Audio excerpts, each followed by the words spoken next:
Retired Vice Admiral Kevin Donegan served as commander of the Navy's Fifth Fleet, which is based in Bahrain. Its area of responsibility is more than 2 million square miles, encompassing all of the waterways that we're talking about here this afternoon. The Fifth Fleet is headquartered, as I said, in Bahrain and has been targeted by Iran, part of repeated attacks on our military infrastructure there. And he joins me now. Admiral Donegan, thank you very much for being here. You know, as you look at these maps and you look at the action that's taking place and some of the retaliatory action that is now happening from Bahrain and Kuwait on the part of their military forces, what looks the same as when you were in this region, and what would you say is changing dramatically now?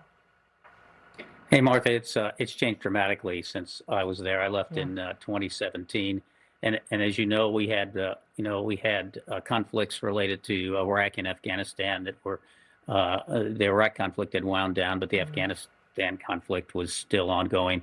But we didn't have this. We had Iranian vessels always harassing ships that went through the Straits of Hormuz, threatening to close the Straits of Hormuz, but not to this state that we're at now, where we have an open conflict between the United States and Iran. You have Gulf nations attacking, as you heard today, a few weeks ago, into Iran directly. You have Iran attacking those Gulf nations. And you have the Houthis on the Red Sea now rearing up their head again. As you know, we achieved a ceasefire agreement with them after Rough Rider. They're not saying that all vessels are being attacked in this case, though they're isolating it to Saudi Arabia. But it's a completely different region than it was before. Yeah. At the same time, the Israeli war decimated Hezbollah, a major proxy of Iran, and Syria is no longer aligned with Iran. So the region is very, very different. Yeah, the things that you point out show how Iran has become increasingly isolated. And I find it very interesting because at a couple of points in the course of this conflict over the last nearly 5 months, we have seen the president, and I also want to mention that the New York Times is reporting that he had a high-level cabinet meeting at the White House just a few hours ago.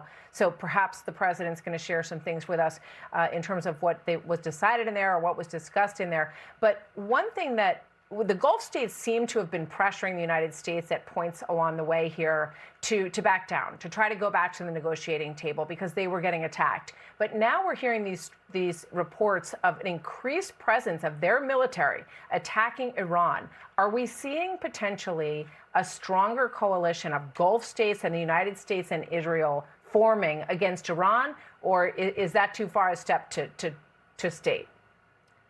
Martha, that may be a little bit maybe more aggressive in terms of how you would describe it as they're together with us in this attack. What's clear, and you heard Admiral Cooper talk about it many times, we have been side by side, shoulder to shoulder in the defense, and I think their attacks were not to the extent, and with the duration of the U.S. When they had their nation struck, they struck back, right? And they were sending their own individual messages to Iran.